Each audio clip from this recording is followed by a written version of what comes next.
You are Locked On Dodgers Postcast, part of Locked On Sports Los Angeles on the Locked On Podcast Network. Your team every day.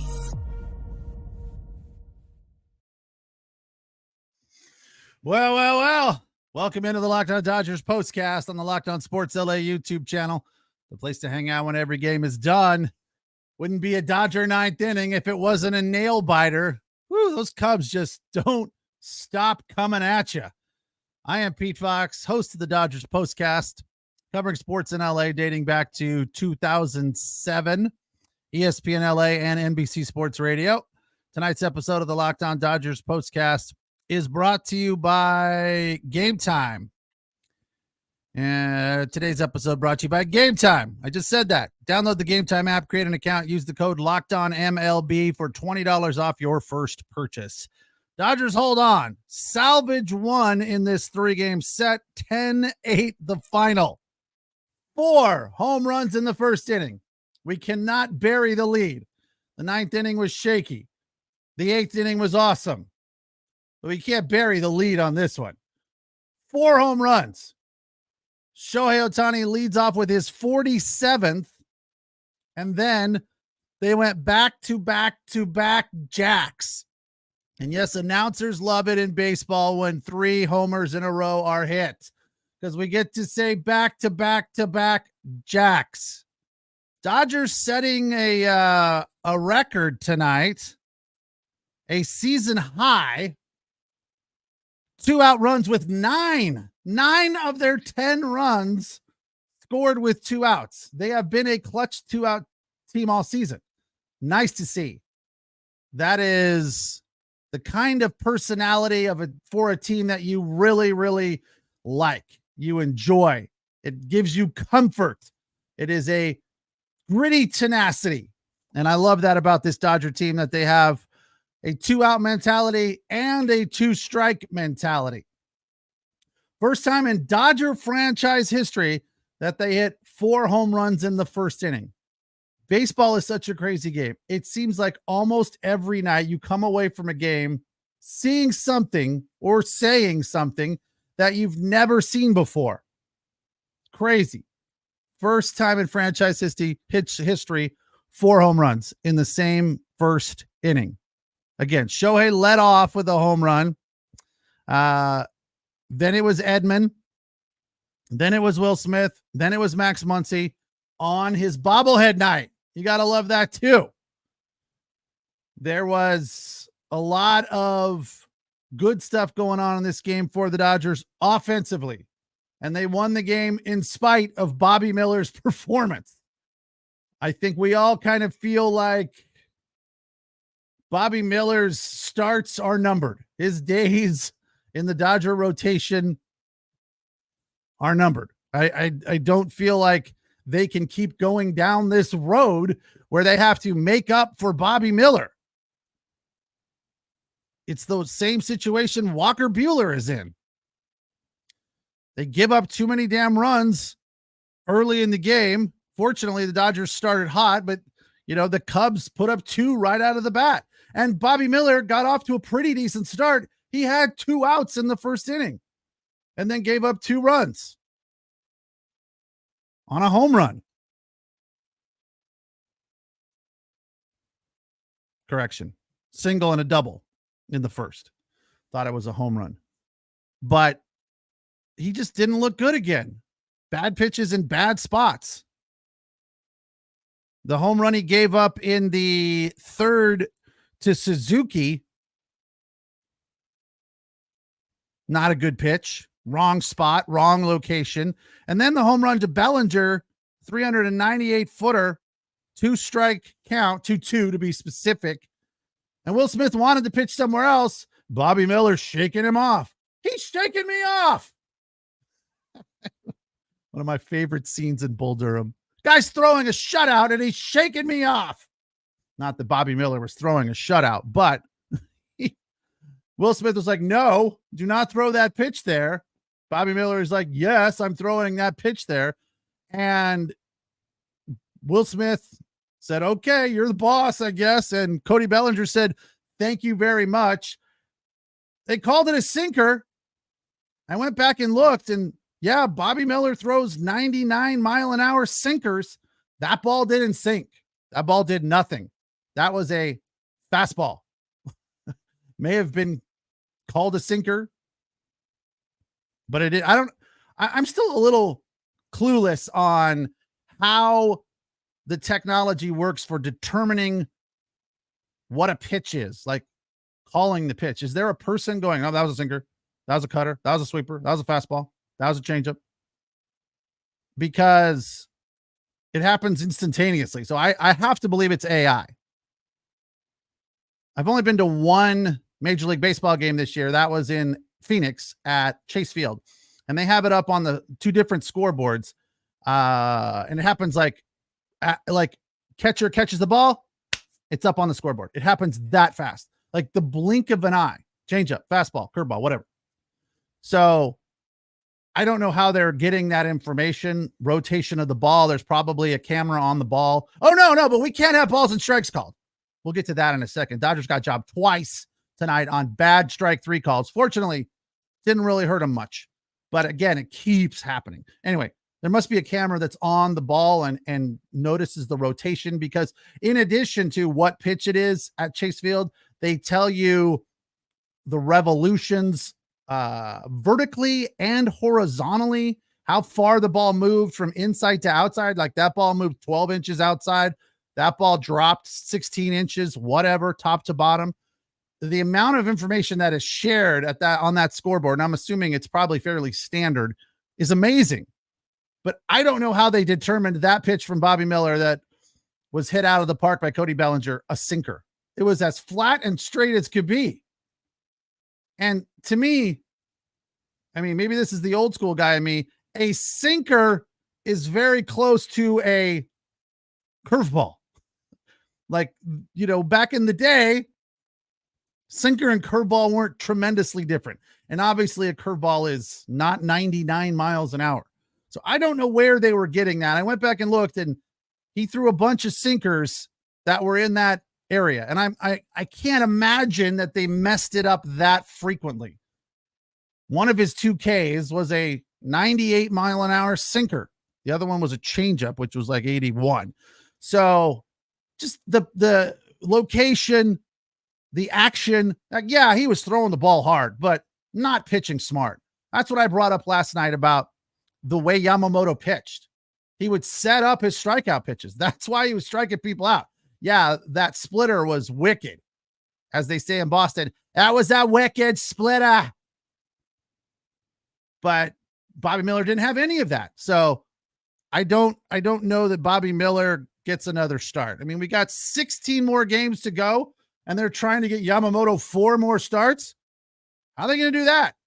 Yamamoto going to start like every 4th day, I guess. Yeah, I mean, although they brought up a very good point, something that I wasn't necessarily aware of. In Japan, starters there start once a week. Pretty much they have 6 days rest. They go on the 7th day. So that's what those guys are used to. So to get Yamamoto out there on 4 days, 4 more times before the season's over, pie in the sky. I'm sorry, Doc. That's not happening. You are crazy. Here's Rumar's comment on Dave Roberts. If I was Dave Roberts, I wouldn't put Bobby Miller on the playoff roster. Same with Walker Buehler. I just don't trust them. We had expectations to win it all this year. Can't avoid to give games away. Totally agree. I don't think either one of those guys makes the postseason roster. But we're not here to talk about that. We're here to talk about tonight's performance at the plate. 4 home runs in the first inning. Tommy Edman on freaking fire. Back-to-back games with 2 home runs. And tonight, the game winner in the bottom of the 8th. Because Kopech did not come out and slam the door in the Cubs' face tonight. And I have a reason that I believe that happened that way tonight. That we had a shaky, nail-biting, come on experience in the 9th inning. It's the Locked On Sports LA YouTube channel for the Locked On Dodgers podcast. I'm your host, Pete Fox. Thank you for joining me here. You can also listen wherever you find your podcasts on the Locked On Dodgers podcast feed. That's where you find Jeff and Vince doing the Locked On Daily Dodgers podcast. Make sure you check them out. And we appreciate you making us your source for your team every day. All right. Tonight's episode of the Locked On Dodgers postcast is brought to you by our friends at PrizePicks. You know, I love PrizePicks. Well, I love it when I win. I don't love it when I lose like I did last night. But I was close. It did make it a little bit more interesting. Again, I had Yamamoto to go above 4.5 strikeouts. He had 8. And then I had Imanaga to go above 5. He missed it by 1, which was a tough one. So it would have been nice to have one of these freebies that they're throwing out at PrizePicks, which of course is America's #1 daily fantasy sports app with over 5 million active members. Again, remember, just you against the numbers. You pick 2 to 6 players and their stat projections and watch your winnings roll in. Here's a freebie they're throwing out for the whole month of September. 1 Caleb Williams passing yard gets you 1 win on PrizePicks every week. In the month of September, that's right, only 1 yard gets you an automatic win every football weekend in September. 4 weeks of free W's. I used it last week. Did not punch. Came close again. I had 3 projections and I hit 2 of them. And you can pair Caleb Williams with any other sport. It doesn't have to be only football. You can use it as a projection for football and then put it together with baseball or anything you want. PrizePicks is the best way to get action on sports in most states, including California, Texas, and Georgia. Want to play PrizePicks alongside, oh boy, I don't watch MMA. I don't know these names. Drewski or Joe Budden, and MMA champ Suga Sean O'Malley. Well, you can now find community plays under the promos tab of the app to view entries from some of the biggest names in PrizePicks or in the PrizePicks community, and that happens each week.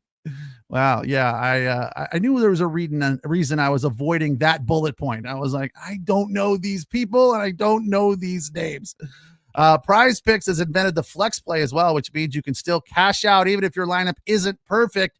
You can double your money even if one of your picks doesn't hit. So check it out. Download the PrizePicks app today and use the code LOCKEDONMLB and get $50 instantly when you play 5. That's code LOCKEDONMLB on PrizePicks to get $50 instantly when you play just 5. You don't even need to win to receive the $50 bonus. It is guaranteed. PrizePicks, run your game. All right, Dodgers salvage one in this series against the Cubs. 10-8, the final. The Cubs coming into this one had won 8 consecutive on the road. And during that streak, they were averaging 10 runs a game.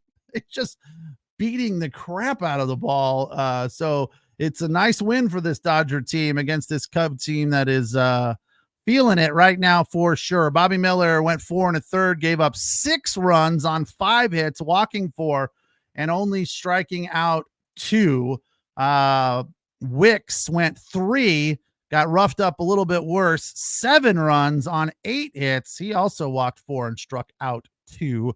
Neither starter finished or figured into the decision, that is.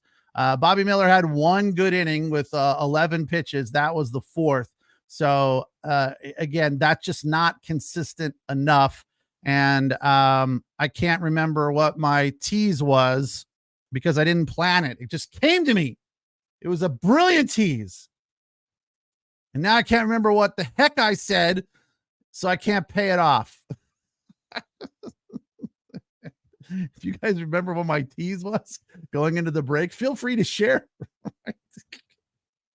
Damn it. Oh, was it about the pitchers getting jobbed by the umpire twice in the 5th? Hudson, bad call, strike 3.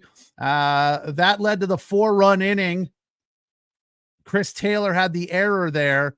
So that strike 3 would have made it 2 outs because Daniel Hudson came in relief of Bobby Miller, who survived 4 1/3. So it wouldn't have gotten them out of the inning, but it would have salvaged at least a run or 2. So that was unfair. I mean, the umpires just, it's like when they're bad, they're really bad. And it happens multiple times. And when they're good, you don't ever talk about them. You don't ever bring it up. You don't have any reason to mention them or reference them or whatever. Tonight, that was not the case. Oh, I know what it was. My tease was about why Kopech had a little bit of a rough ninth inning. I think it was based on the fact that he hasn't pitched enough. Get that guy out there. He's like I don't know. I feel like he is a race car. Like, he needs to be driven. He doesn't want to sit in the paddock or whatever they call it, where they keep the race cars. It's not a garage. Maybe it is the garage. The pit. That's right. It's the pit. He's not that kind of guy. To me, I don't think he's that guy. He wants to get out there and play. He's a bulldog. Put me in, coach. I want to play. I want to pitch. Now, I know he can't pitch every night this time of year, but in a few weeks, yeah, you're going to be out there every night, dude. So I'm sure he's okay with that. Yeah, I want to play. I want to pitch. I want to get out there and do it. Nando, I'm going to get to your comment about Jess Mendoza because I have some comments as well about Steven Nelson. So we're going to talk broadcasting here in just a second. Nando says, Jess Mendoza just laughs. And you're not wrong. You're not wrong. Anyway, Kopech, I feel like, needs to be out there a little bit more frequently, right? He is a race car. And if he's sitting in the pit, sitting on your driveway, not running, you're going to get some cobwebs. It took him a little while to get rolling. Yeah, he walked the first two guys. He walked the first three guys, but should have been a strikeout to Bellinger because, again, bad call. Got jobbed by a missed strike three against Bellinger. Fortunately, the Cubs base running tonight was abysmal. What the heck were they doing? 2 times they ran themselves out of an inning. So we'll take it. We'll take it for sure. Yeah. Should we do the Diamond Dogs list now? Or should we talk about the announcing? Sean has a comment saying awful play-by-play. It's a bit of a stretch. I defend Jess Mendoza whenever I can. I think Jess Mendoza is a knowledgeable baseball analyst. I think she gets a tough time because she's a woman, and I don't think that's fair at all. And I think that she is, she's not hard. She does laugh a lot, but she brings insight and she gets excited and she knows what she's talking about. I think it is a little too light. I think it's different, and that's okay. It's not bad. I think that she's just a little, she's a little laughy. If I was critiquing her, I would say, I wouldn't ever say this to her, but if she asked, like if I knew her or something, I would say, yeah, maybe a little less laughing, right? It does feel like she's laughing a lot. As for Steven Nelson, the 3-2 is filling up the count, or the count is now filled, is starting to drive me nuts. At first I was like, what is that? That's not a thing. The count is not filled up. No, the count is full. It's been that way forever. You can't change terminology in baseball by conjugating the verb differently. No, the count is full. That's it. 3-2, it's full count. No, it's not filled up. It's not filling up. It's not fill. Let's fill up the count. No. And the homerness is really under my skin. The homer calls and the saying stuff as if, it's your boy and you're in the dugout, like saying what he said to Max Muncy in the first inning. But you don't do that, or you won't. Like he's, friendly trash talking his boy. No, he didn't. That kind of stuff. I can't handle it. I mean, again, I grew up in the Vin Scully era. Vin Scully is my idol. The reason I do all of this stuff is because of Vin Scully. So that's where I come from. Now, I know I'm no Vin Scully protege. I am far from what Vin Scully was. One of the greatest of all time, rather. And I'm a jag, just a guy. But I appreciate that sort of, I'm just here to call the game. We all know that Vin Scully was a Dodger fan. We don't need him to be a homer. Just call the game, right? Call what you see. Yeah, get excited when the Dodgers hit a home run. That's fine. But some of the homer calls from Nelson are just out of control. And I'm sure that that's what the Dodgers want. I'm sure that having that sort of younger voice, because Vince Scully brought an older, kind of more buttoned up, professional vibe, right? It's a completely different thing. I feel like Joe Davis taking over for Vince Scully. Obviously, no one will ever be Vince Scully. I feel like Joe Davis does a good job, very knowledgeable about the game, very smooth. He and Oral have a nice rapport, but I don't love it. I really don't. I don't understand why Fox is so in love with Joe Davis. I mean, he is their guy. He's like the next Troy Aikman and Joe Buck. Like Joe Buck, before he left to go to ESPN, was Fox's guy. When Joe Buck left, it became Joe Davis. Maybe they just have a thing for Joes. I don't know. I think he's fine. I actually feel like he's better at football than baseball. But you know, he's got a very clean thing, right? Very knowledgeable. Occasionally he's funny, not all the time, but again, we don't need them to be funny. Mark says gender has nothing to do with it. What is it then, Mark? Why don't you like Mendoza? I hear nothing but negatives about Jess Mendoza. I don't know why, other than like no one can ever tell. I have a friend that's been on here a couple of times. He's like, she's just terrible. Why? She's awful. Why? He can't give me a reason why. I feel like for him, it's because she's a woman. But no one can ever tell me why. Why do you hate Jess Mendoza so much? The laughing. That's a fair point. I agree. Too much laughing. But I also like, she makes me smile. She puts a smile on my face. She is loving her job. She is so into baseball and so into the game that it's hard not to absorb that and just get that feeling of enjoyment when you're listening and watching her. I don't know. I don't know why people don't like her so much. But as far as the two of them, I will take Jess Mendoza 10 times over Stephen Nelson. The count is filled up. No, it's not. It's full. Stop saying that. And the homerness. No, he wouldn't. You don't. Don't do that. Don't do that. Who do I prefer? I'm a huge Joe Buck fan. Another guy that people hate. As far as you're talking about guys now, Mark, yeah, I love Joe Buck. I think he's fantastic doing baseball. I don't know why people don't like him. There's a lot of national dudes that are really good, and then you know the color guy. There's so many different color guys. It's hard to keep up with who's like the best one out there. Another one that I really love is another one that people hate because he's the former Atlanta Braves pitcher, and everyone thinks he's anti-Dodgers. I'm like, I don't hear that or see that. I'm like, I don't know where you guys are getting that. So anyway, enough announcer talk. We'll take the last break.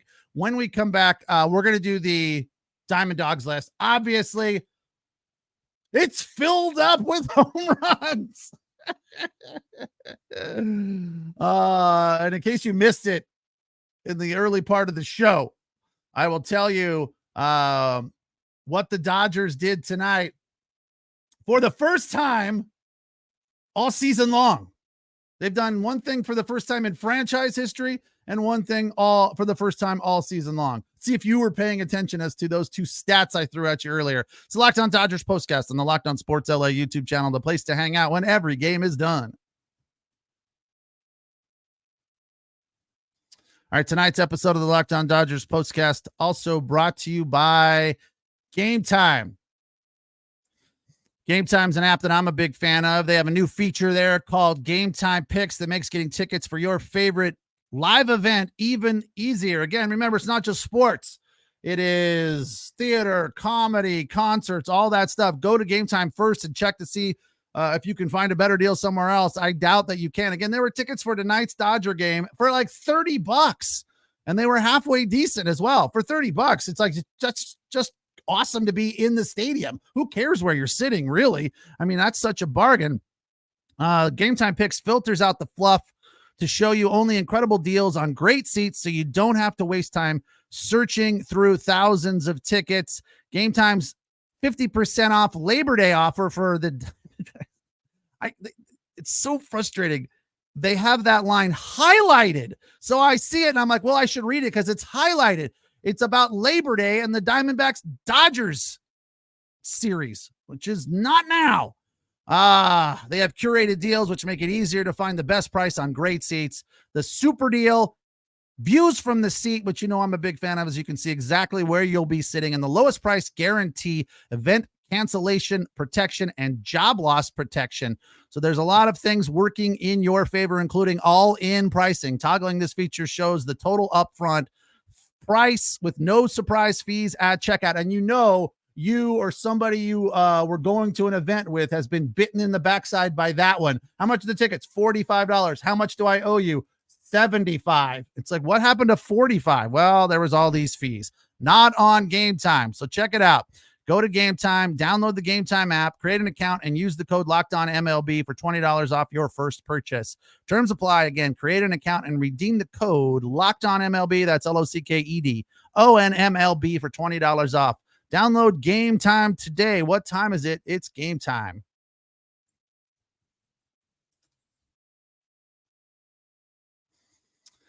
Dodgers win this one 10-8, beating the Cubs and salvaging one in this series thanks to 4 home runs in the first inning. 4. Shohei leads off with a home run, and then with 2 outs, Edman, Will Smith, Max Muncy. So number 5 on the Diamond Dogs list. And by the way, that's the thing. First time ever in Dodger history, 4 home runs in the first inning. Ohtani, 405 feet for his 47th, also stole a base. So he's 47-48 now. I know he's going to get there. He's going to get well over 50-50, which is amazing. Remarkable. And then back-to-back jacks. Edman, homer in the first. His third of the season, 374 feet. It was a 2-run homer. First pitch swinging. Love that. Will Smith, homer, 404 feet for his 18th. Nice to see him rolling again. And then the third of the 3 on his bobblehead night, Max Muncy, his 14th. That went 401 feet for number 1, a 2 RBI single in the third from Shohei Ohtani. He was 1 for 21 with runners in scoring position coming into that at bat. Now 2 for 22 with runners in scoring position. That was insurance at the time for the Dodgers. It made it 7-3. Will Smith had a 1-out double. This is 1A to right center in the 7th. Just mentioning that Will Smith, pair of hits tonight, which is awesome. The fact that he's seemingly locked in again and got it rolling. That's good to see for the Dodgers. Finished the night 2 for 5, 2 runs, and 1 RBI. For 1B, Gavin Lux coming off the bench, an RBI single, first pitch swinging on a cutter. That gave the Dodgers the lead back 8-7. Would have been the game-winning RBI, but they gave up 1 in the top of the 9th. And then the game winner from Tommy Edman, where Steven Nelson felt the need to say, "Oh, no, you didn't," or something like that. Edman, a 2-run home run, his first as a lefty with the Dodgers. That was just clutch hitting. Such a smooth swing from Tommy Edman, and the fact that he's got it rolling right now is awesome. I feel like the Dodgers and their trade deadline acquisitions, that is an A++ job by the Dodger front office. For all the grief I give Andrew Friedman and his staff, they have absolutely nailed every dude that they acquired during the free agent trade deadline acquisitions. Just A+ work there. Awesome to see these guys are, Flaherty, Kopech, Edman are all going to play a role in the Dodgers postseason appearance and hopefully World Series run, because they're all impactful right now.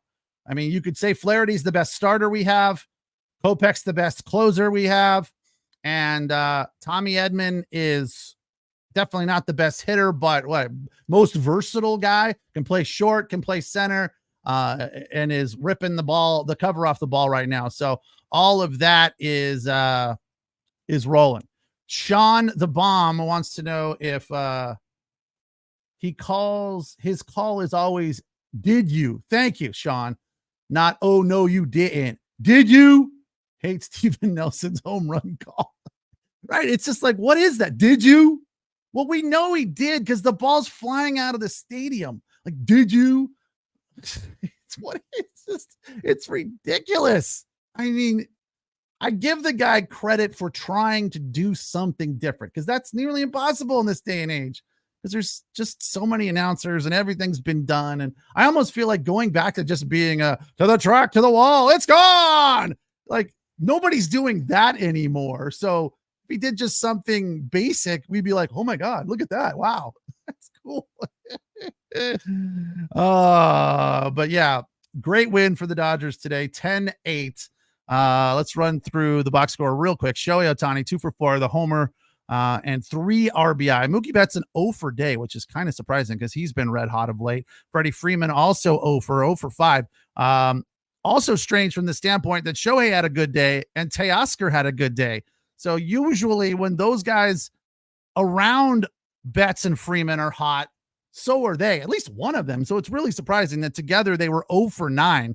Tommy Edman again, 2 for 5, 2 home runs to go with 2 home runs yesterday, 4 home runs in 2 days. That's remarkable. Finished tonight with 4 RBI. Will Smith, 2 for 5. Max Muncy, 1 for 2, walked twice, hit a home run, and scored 2 runs. Rojas, 2 for 3. Chris Taylor, 0 for. Gavin Lux coming in off the bench, 1 for 2. We didn't really get into the bad defensive play there by Chris Taylor, but compared to last night, tonight was an A, right? That was not something we see from Chris Taylor all that often. You guys can criticize his offense all you want. His defense is very, very consistent. So that was strange to see that from him. Final stat I'll throw at you, which was surprising to me. This would have been a great tease, but I didn't see it. Dodgers are 22-7 since July 15th when they lead after 7 innings. The only team that's worse than them when it comes to leading after 7 innings is the Chicago White Sox. And we know how historically bad they are. So tonight, I believe that would make it 23-7 because they were leading. No, they weren't. They were not leading after 7. They were tied at that point because they scored. So that would have been 5. So 3, 7, 5, 6, 7, 8. So no, after 7, they were up 8-7. They did get that 1 run in the 7th inning. So they improved that, which is good, but surprising as all hell. Not something that is a stat you feel terribly good about going into the postseason. Yeah, you're leading after 7 and you're the 2nd worst team in Major League Baseball. Holy cow. I mean, let's just bury that and not bring it up ever again. How about that? Dodgers win 10-8. Great night at the plate. 4 home runs in the first, including back-to-back-to-back jacks. Shohei goes deep for number 47 and steals a base. Dodgers improved to 87-59, 48-27 at home. Padres lost nearly no hit and a perfect game working there for a while by the Seattle Mariners, but Mariners hold on for a win. Padres did get a hit. Diamondbacks won. I believe it was 14-4 against the Rangers. So they keep the Diamondbacks at bay and gain a little ground on the Padres. Off day tomorrow. Then on the road Friday in Atlanta. That game will be on Apple. So make sure you watch that. I will not be on the postcast that night because I don't have Apple. I don't have any way to watch the game. And I have other things going on. So it's a 4-game series. I'll see you guys on Saturday for game 2 of the Dodgers Braves series. Enjoy the day off tomorrow. We will talk again on Saturday. Thanks a lot for joining me. Thanks for the comments. Have a good night.